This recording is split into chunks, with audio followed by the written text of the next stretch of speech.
Pessoal, boa noite, tudo bem? Bom, como foi solicitado, eu vou fazer um vídeo sobre o citalopram, tá? O citalopram é um inibidor seletivo da recaptação da serotonina potente, então ele tem uma potência alta.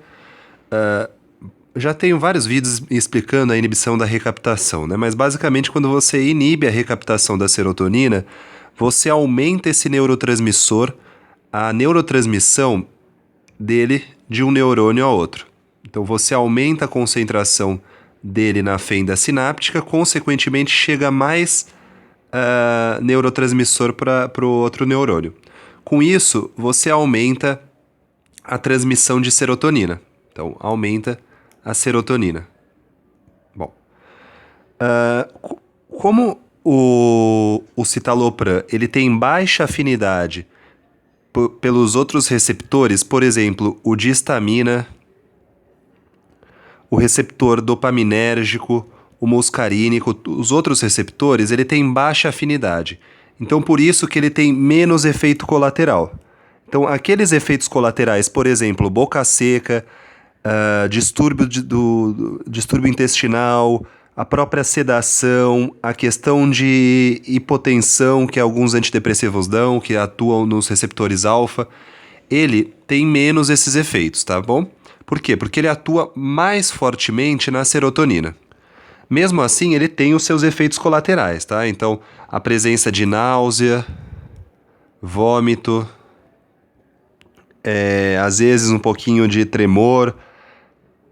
Alguns pacientes reclamam retardo na ejaculação, então a ejaculação fica um pouquinho mais atrasada. A presença de insônia em alguns pacientes, tá? Basicamente é isso. Quais são as indicações? Então, as indicações aqui que tem mais evidência, né, que demonstra eficácia, é no transtorno de depressão maior, no transtorno de pânico, no transtorno obsessivo-compulsivo e também em alguns distúrbios de personalidades de modo pontual. Mas basicamente isso, depressão maior, transtorno do pânico e toque, tá? Então, inibidor seletivo da recaptação da serotonina, atuação de modo potente, menos efeitos colaterais e atuação nessas 3 patologias. Bom, o que acontece? Uma série de estudos mostram a eficácia no tratamento agudo da depressão e na prevenção de recidiva. Então, tanto agudo quanto na prevenção de recidiva. Isso no transtorno de depressão maior, tá bom? As doses, é lógico que as doses são individuais, mas só para dar uma ideia, o citalopram ele é administrado em uma dose única, né, de 20 miligramas por dia, uma vez dia, e dependendo da gravidade pode aumentar a dose, né, dependendo da gravidade da doença, tá?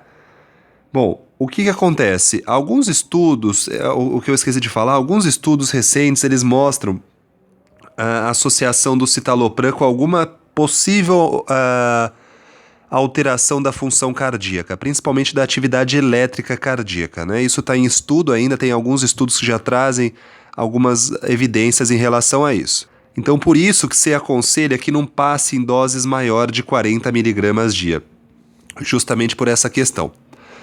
Bom, algumas outras coisas, no transtorno do pânico geralmente segue a mesma lógica, né? Então, utilizando 20 miligramas dia em relação ao uso para transtorno do pânico.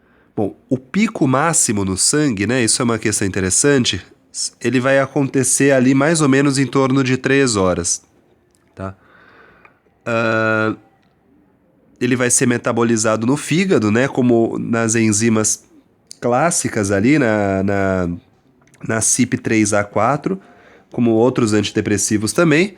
Acho que basicamente em relação ao citalopram é isso, né? Ele tem, então, uma boa tolerância em relação a efeitos colaterais, tem alguns estudos que mostram um pouquinho de alteração da atividade elétrica cardíaca, utilizado em questões agudas e na prevenção de recidiva, baixos efeitos colaterais, e mais ou menos as doses utilizadas. Tudo bem, pessoal? Se inscreva no canal, curta o vídeo, compartilhe e até a próxima. Obrigado.